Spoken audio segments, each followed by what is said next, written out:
engiliqokile ukuba lixazulule imibandela esiyande kakhulu ezizweni zamakhosi. Isilo esidala uMdlokombane saqala uhlelo lokuthi indlunkulu kaZulu ibambe iqhaza lokuxazulula nokudala ukubuyisana lapho uqubuka khona imbala.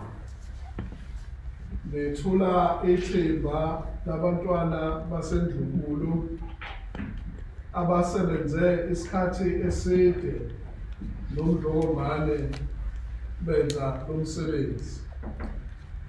Ukuzinikela kwabantwana kulo msebenzi wesizwe uzoba nomthelela omuhle wokudala ukuthula nozinzo ezizweni zamakhosi.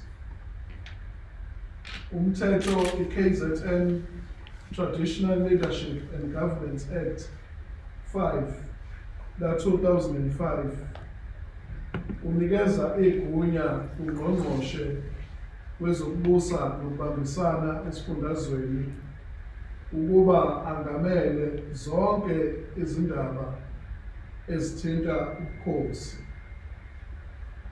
Ukwethulwa kwaleli thimba labantwana elihlanganisa nezingwevu ezisebenze nesilo esidala ezindabeni ezithinta ubukhosi uzoqinisa futhi usimamise isakhiwo sobukhosi KwaZulu-Natal. Ngicela ukumemezela amagama aleli thimba.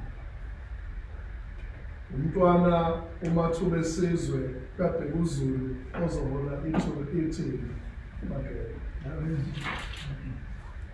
Umntwana uMbonisi kaBhekuzulu. Umntwana uVulindlela kaBhekuzulu. Umntwana uMxolisi kaBhekuzulu. Umntwana uLindi kaBhekuzulu. Umntwana uThuthukani kaMxwayizeni kaSolomon. Inyosi uBuzetsheni Mdletshe. Umfundisi uKenon Hamilton Mbatha. Umfundisi uKenon Daniel Utheni. Yilo leli thimba minabiselo elizokwenza lo msebenzi esengiwuchazile.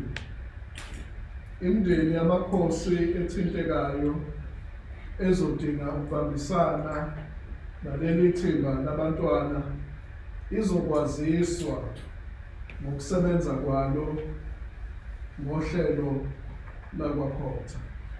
Siyathokoza. Wena wendovu. Wena wendovu.